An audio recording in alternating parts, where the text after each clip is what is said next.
Halo semuanya, selamat datang di saluran kurang 10 menit. Di penjelasan kali ini, kita bakal menginvestigasi sebuah fenomena psikologis dan sosial yang menurut saya sih sangat menarik. Judulnya, Misteri Hilangnya Kata Kenapa. Kita bakal bedah barang-barang ke dalam pikiran kita sendiri buat nyari tahu apa sih yang sebenarnya terjadi sama rasa ingin tahu kita seiring berjalannya waktu. Coba deh kalian ingat-ingat lagi, waktu kita kecil dulu, kalimat kenapa sih begini atau kenapa bisa gitu, itu kayak alat navigasi utama kita buat paham dunia kan? Kenapa langit biru, kenapa burung bisa terbang.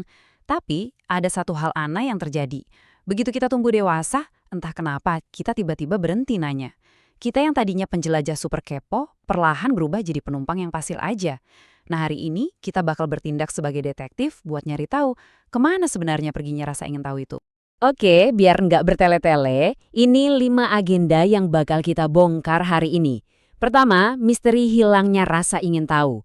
Kedua, otak, heuristik, dan ketidakberdayaan. Ketiga, tekanan sosial dan konformitas. Keempat, budaya, hafalan, dan teknologi. Dan kelima, gimana caranya membangkitkan kembali keingintahuan kita. Yuk, kita mulai. Masuk ke bagian pertama, misteri hilangnya rasa ingin tahu, dengan fokus pada biaya biologis dan kognitif dari bertanya. Asal kalian tahu ya, rasa ingin tahu kita itu hilang bukan karena kita tambah bodoh, sama sekali bukan. Ini murni karena beban psikologis dan arsitektur otak kita sendiri. Jadi gini, otak manusia itu beroperasi dengan prinsip hemat energi yang sangat ketat. Proses nanya mengapa dan nyari jawabannya itu nguras tenaga dan butuh mikir lambat. Nah, buat ngehindari otak kita dari overheating atau kelelahan kognitif, otak akhirnya bikin semacam jalan pintas mental yang sering disebut heuristik. Bayangin aja kayak pesawat komersial yang lagi terbang pakai mode autopilot, ya tujuannya murni buat ngirit bahan bakar. Waktu kita ketemu masalah rumit, daripada capek-capek mikir dan nanya mendalam, otak kita langsung nyodorin persepsi, emosi sesaat, atau info pertama yang kita ingat. Emang sih ini hemat energi, tapi ya gitu, insting kita buat terus bertanya jadi mati. Lanjut ke bab 2. Otak, heuristik, dan ketidakberdayaan. Ini soal psikologi, kenapa kita gampang nyerah pada keadaan. Mari kita lihat tersangka internal berikutnya. Pernah dengar soal learned helplessness atau ketidakberdayaan yang dipelajari? Ini tuh kayak alarm di sistem saraf kita yang ngasih tahu bahwa mencoba hal baru itu sama dengan bahaya atau pasti gagal. Biar lebih gampang dibayangin, anggap aja kalian disuruh jalan di atas tali yang tinggi banget tapi nggak ada jaring pengaman di bawahnya. Saking takutnya bikin salah langkah, kalian akhirnya milih dudung aja dan nolak buat jalan maju. Motivasi kalian bener-bener menguap gitu aja. Fenomena ini tergambar jelas banget di eksperimen klasiknya Martin Seligman di tahun 60-an. Dia ngelakuin tes ke beberapa ekor anjing yang dikasih kejutan listrik yang nggak bisa dihindari. Lama-lama, anjing-anjing ini berhenti mencoba lari. Sedihnya, bahkan pas pintu kurungannya udah dibuka lebar-lebar, mereka tetap diam aja di dalam, pasrah. Nah, coba hubungin ini sama manusia. Kalau ada anak sekolah atau pekerja yang ngerasa terus-terusan gagal, walau udah nyoba keras, mereka ujung-ujungnya bakal nyerah. Mereka berhenti nanya gimana caranya biar ini lebih baik, karena ngerasa mau sekeras apapun usaha mereka, hasilnya bakal tetap sama. Sekarang kita masuk ke bab 3, tekanan sosial dan konformitas. Beban berat konsensus kelompok. Ini tersangka eksternalnya nih. Kadang, kemauan kita buat berbaur sama lingkungan itu bisa ngebunyu keberanian kita buat nanya. Coba deh bayangin kalian lagi ada di posisinya partisipan eksperimen Solomon Asch tahun 1951 ini. Kalian lagi di ruangan tes penglihatan yang gampang banget. Kalian tahu persis jawaban yang benar ada di depan mata kalian. Tapi masalahnya, 7 orang lain di ruangan itu yang sebenarnya adalah aktor dengan sangat kompak ngasih jawaban yang salah. Pertanyaannya, berani nggak kalian tetap ngotot sama jawaban kalian sendiri atau jangan-jangan kalian mulai ragu dan akhirnya ikut-ikutan ngasih jawaban salah? Dan tebak gimana datanya? Sekitar 75% orang akhirnya nyerah dan ikut-ikutan ngasih jawaban salah minimal 1 kali cuma supaya mereka nggak kelihatan beda sendiri. Ini ibarat kalian nekat pakai jaket musim dingin yang super tebal ke acara beach party siang bolong. Murni karena semua orang di sana pakai itu. Meskipun kalian udah mandi keringat, kalian tetap pakai. Tuntutan sosial buat diterima kelompok ini sering banget ngebungkam suara kita dan bikin kita berhenti nanya, kenapa sih harus gini? Lanjut ke bab 4. Budaya, hafalan, dan teknologi. Kekuatan struktural yang menekan inquiry kita. Nah, di luar faktor psikologis tadi, ada kekuatan raksasa yang tanpa sadar bikin kita makin pasif. Apa aja itu?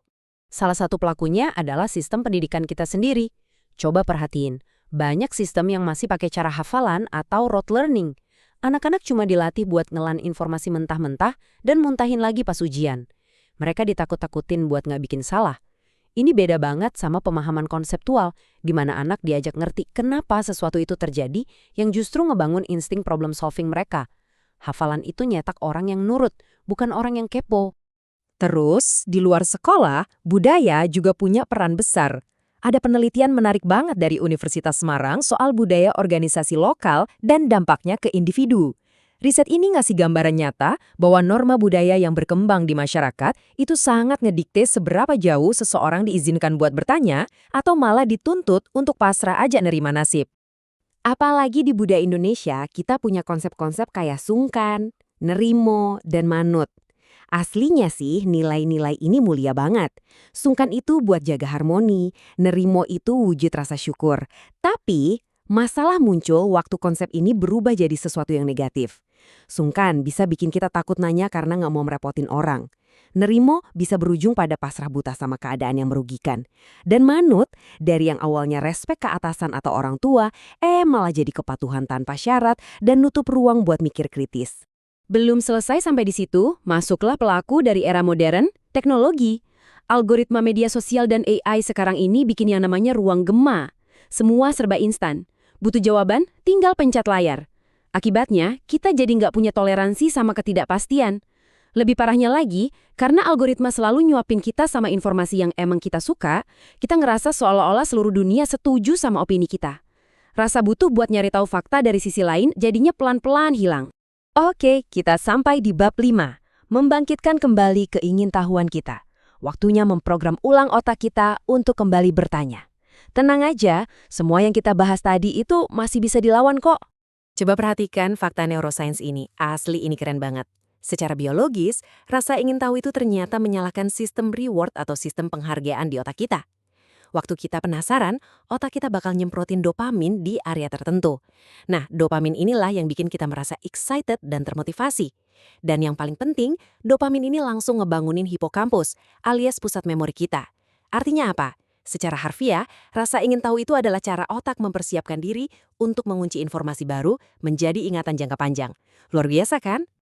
Dan untungnya lagi, otak kita ini punya sifat neuroplastisitas, alias bisa diubah dan dilatih ulang. Gimana caranya? Pertama, cobain deh teknik formulasi pertanyaan. Latih diri kalian buat bikin pertanyaan sebanyak mungkin tanpa takut dijudge. Kedua, bangun lingkungan yang aman secara psikologis, entah itu di sekolah atau kantor.